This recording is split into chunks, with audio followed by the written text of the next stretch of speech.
वालेकुम। MD cat और ई cat में हम लोग फिज़िक्स की प्रिपरेशन कर रहे थे। फिज़िक्स में चैप्टर नंबर 10 जो कि बुक 1 का लास्ट चैप्टर है और जिसका नाम है ज्योमेट्रिकल ऑप्टिक्स, इससे रिलेटेड थ्योरी के भी तमाम बातें मैं बताकर आप लोगों को भेज चुका हूं, इसे आप लोग देखें।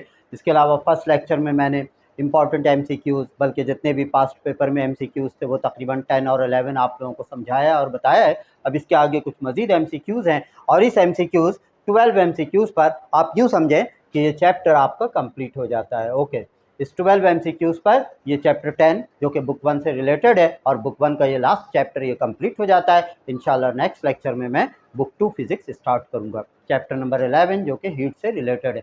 ओके, पहला एमसीक्यूज़ देखें। द स्मॉलर,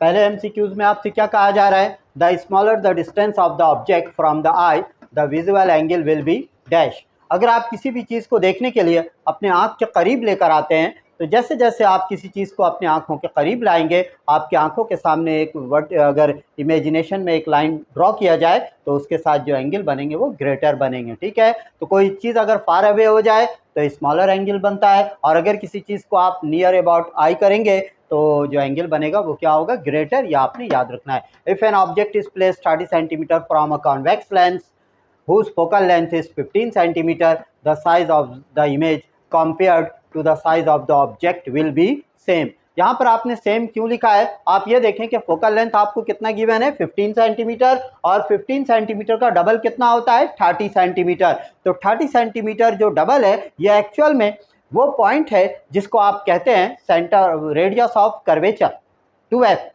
और इस 2f पे अगर आप किसी जिस्म को रखेंगे तो इसकी जो इमेज बनेगी वो भी दूसरी डायरेक्शन में 2f पर ही हासिल होगा। यानी अगर 15 फोकल लेंथ है तो इसका जो डबल डिस्टेंस 30 सेंटीमीटर है, तो बिल्कुल अपोजिट डायरेक्शन में भी उसी 30 सेंटीमीटर पर आपको एक इमेज हासिल होगा जो कि साइज में कैसा होगा? इन्वर्टेड होगा, रियल होगा और सेम साइज होंगे। तो यह आप एक लॉजिक के तहत याद रख सकते हैं, क्योंकि 15 का डबल क्या है? 30 सेंटीमीटर, और ये जाहिर करता है कि ये ऑब्जेक्ट कौन से पॉइंट पर लाई कर रहा है? 2f पे रखा हुआ है। तो अगर आप ऑब्जेक्ट को 2f पे रखेंगे तो दूसरी तरफ उसकी जो इमेज बनेगी वो भी 2f पर ही बनेगी। ठीक है, तो सेम साइज का होगा।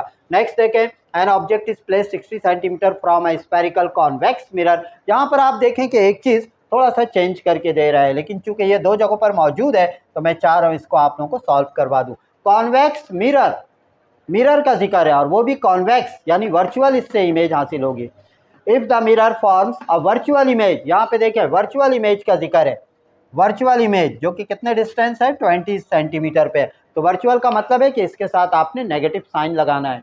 ओके, और आपको ये पी दिया हुआ है 60 सेंटीमीटर, और आपको मालूम क्या करना है? Radius of curvature. तो इसके लिए आप क्या करेंगे? डाटा बनाइए। Small P is given 60 centimetre, small Q virtual image के लिए आपने नेगेटिव साइन लगा दिया। अब आप फोकल लेंथ का फार्मूला लगाएं, P Q upon P plus Q, P multiply by Q upon P plus Q. चूंकि यहाँ नेगेटिव साइन मौजूद है तो प्लस माइनस माइनस हो जाएगा। 60 में से आप 20 को माइनस करें, 40 कैंसिल करें, 0 से 0 कैंसिल कर दें, 2 1 2, 2 2 4, और फिर 2 से इसको कैंसिल करें, 30 आ जाता है। तो ये जो आपने 30 मालूम किया ये क्या है? फोकल लेंथ है। आपको क्या फाइंड आउट करने के लिए कहा जा रहा है? Radius of curvature.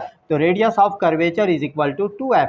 Focal length का डबल रेडियस ऑफ कर्वेचर कहलाता है। मल्टीप्लाई कर दें आप तो इसका आंसर आपके पास आ जाता है radius of curvature 60 centimetre. Radius of curvature is 60 centimetre. Okay, light rays are always diverted by concave lens, such lenses forms only erect image, या फिर आप क्या कहेंगे? Virtual image. देखिए यहाँ पर कौन सा लेंस है? कॉन्केव लेंस है। कॉन्केव लेंस से जो इमेज हासिल होती है वो हमेशा वर्चुअल इमेज हासिल होती है। और यहाँ पे लफ्ज़ भी लिखा हुआ है डाइवर्टेड, यानी ये ऐसा लेंस है जो कि डाइवर्जिंग लेंस कहलाएगा।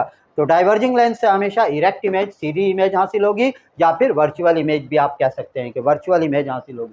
नेक्स्ट देखें आप, if M not means magnification of objective और M E means magnification of eyepiece. अगर ये दोनों आपको दे दिया जाए तो आपको कहा जा रहा है कि आप क्या मालूम करना है आपको? कंपाउंड माइक्रोस्कोप का दिया हुआ है, then total magnification will be. तो टोटल मैग्निफिकेशन क्या होता है? m is equal to m1 multiply by m2।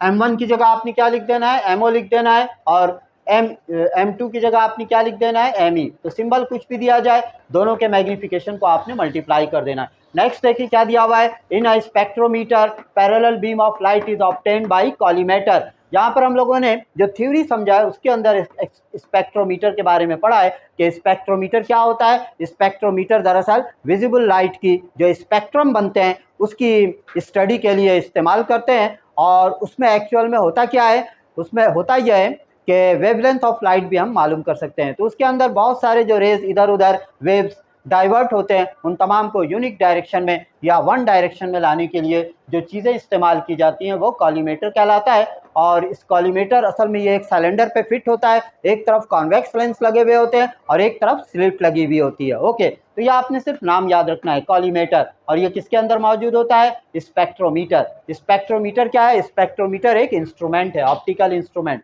Next देखिए क्या दिया हुआ है, the point in the lens through which the light rays pass without any deviation is called optical center। Lens का जो मिड पॉइंट होता है उसको आप क्या कहते हैं, ऑप्टिकल सेंटर। और ऑप्टिकल सेंटर वो पॉइंट है जहां से रेज बिल्कुल स्ट्रेट लाइन में पास होता है और वो डेविएट नहीं होता है।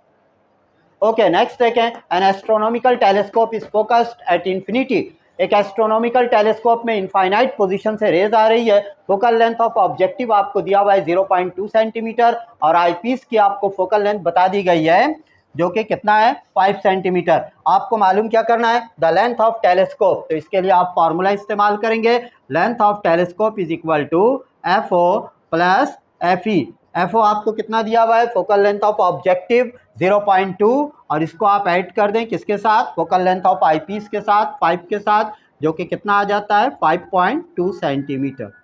ओके, और अगर यही गैलीलियन टेलीस्कोप का जिक्र होगा तो गैलीलियन टेलीस्कोप में यहाँ प्लस की जगह आपने क्या यूज करना है, माइनस। नेक्स्ट देखें, the magnifying power of a lens of focal length half metre is dash. आपको पावर निकालना है एक लेंस का और इसकी फोकल लेंथ आपको बता दी गई है हाफ मीटर। तो पावर के लिए आप क्या फार्मूला इस्तेमाल करेंगे, P इक्वल टू 1/f, और f भी किस में होना चाहिए, इन मीटर। तो फोकल लेंथ मीटर में कितना है, हाफ मीटर। हाफ मीटर का मतलब है 0.5। पॉइंट को आप कट करें, ऊपर 0 लगा दें और 5 2 से क्या हो जाएगा 10। तो इस तरह इसका पावर आप फाइंड आउट करेंगे 2 डायोप्टर। नेक्स्ट देखें, two convex lens of same focal length f are combined together, the focal length of the combined lens is dash. अगर किसी भी दो लेंस जिसकी फोकल लेंथ सेम हो और उन दोनों को अगर कंबाइन कर दें तो टोटल फोकल लेंथ एक्चुअल में हाफ हो जाएगा, यानी f/2 हो जाएगा। क्यों होगा ऐसा, क्योंकि फार्मूला होता है 1/f equal to 1/f1 plus 1/f2। अगर f1 की जगह भी आप f रख दें, f2 की जगह भी f रख दें, तो दोनों का एलसीएम लेके सिर्फ f आएगा और ऊपर में 1 + 1 यानी 2/f। और जब आप इसको इन्वर्टेड करेंगे 1/f को तो ये बन जाएगा f/2। यानी आपको अगर यहाँ पर कुछ नंबर दे दिए जाएं दो लेंस का, फॉर एग्जाम्पल एक का फोकल लेंथ आपको बताया जाए 2 और दूसरे का फोकल लेंथ आपको बताया जाए कि वो भी 2 है, तो इसकी जो कंबाइंड फोकल लेंथ होगी वो दोनों का हाफ हो जाएगा, यानी आपने 2 से डिवाइड कर देना है तो वो 1 हो जाएगा। तो यहाँ पे क्या आएगा, सेम फोकल लेंथ के लिए कंबाइंड फोकल लेंथ f/2 होगा। यहाँ पर देखें किस टेलीस्कोप का जिक्र है, गैलीलियन। जैसे कि मैंने बताया है कि एस्ट्रोनॉमिकल में प्लस इस्तेमाल होता है और गैलीलियन में यहाँ पर प्लस की जगह आपने क्या साइन यूज़ करना है, माइनस यूज़ करना है। तो यहाँ पर लेंथ ऑफ टेलीस्कोप के लिए माइनस यूज़ कीजिएगा। Power of magnifying glass having focal length 5 centimetre is dash. यहाँ पर भी आपको पावर निकालने के लिए कहा जा रहा है, तो फार्मूला आप लिखेंगे 1/f। फोकल लेंथ किस में होनी चाहिए, मीटर में होनी चाहिए। You have to convert this 5 centimetre into metre. आप 5 सेंटीमीटर को जब मीटर में कन्वर्ट करेंगे तो 100 से डिवाइड करना होगा, 5/100। तो ये कितना आता है 0.05 मीटर। मीटर में होनी चाहिए। पॉइंट कट करके आप 2 0 लगा दें, चूंकि पॉइंट के बाद 2 नंबर है और इसे आप कैंसिल कर दें 5 से आप 100 को कैंसिल करेंगे तो आपके पास 20 आ जाएगा, 20 डायोप्टर। ओके, तो इस तरह चैप्टर नंबर 10 जो कि ज्योमेट्रिकल ऑप्टिक्स का चैप्टर है और ये बुक 1 का लास्ट चैप्टर है, इसके तमाम MCQ जो कि प्रीवियस 20 to 25 ईयर्स में मौजूद है वो माशाल्लाह हम लोगों ने सॉल्व कर लिया है। इंशाल्लाह नेक्स्ट लेक्चर में मैं आप लोगों को बुक 2 फिज़िक्स स्टार्ट करूँगा, पहले उसके कुछ थ्योरी की बातें बताऊँगा और उसके बाद उसमें जितने भी MCQs पास्ट पेपर में जो कि दाव ग्रेड्स की बुक से होगा, Dow university of health science, Jinnah Sindh medical university या फिर Karachi medical and dental college या NED इंजीनियरिंग कॉलेज, नस्ट वगैरह के पेपर होंगे, उन तमाम पेपर से रिलेटेड तमाम MCQs जो कि 15 to 20 ईयर्स बैक होंगे, वो इंशाल्लाह उन तमाम MCQs को हम लोग देखेंगे, समझेंगे। ओके, तो आप लोगों से कहना यह है कि आप हमारे इस चैनल सर ज़फ़र आलम को सब्सक्राइब करें। इंशाल्लाह फिज़िक्स के हवाले से आप तमाम MCQs जो कि अभी इस मंथ होने वाले हैं, 27 अगस्त को होने वाला है एक टेस्ट, इसी तरीके से NED कॉलेज के हवाले से भी कुछ पहले एक फ़ाइनल टेस्ट होने वाले हैं। इंशाल्लाह फिज़िक्स में तमाम MCQs आप लोग बेहतर अंदाज से समझ पाएंगे और पूरे 100% उसमें मार्क्स गेन करेंगे इंशाल्लाह। Thank you.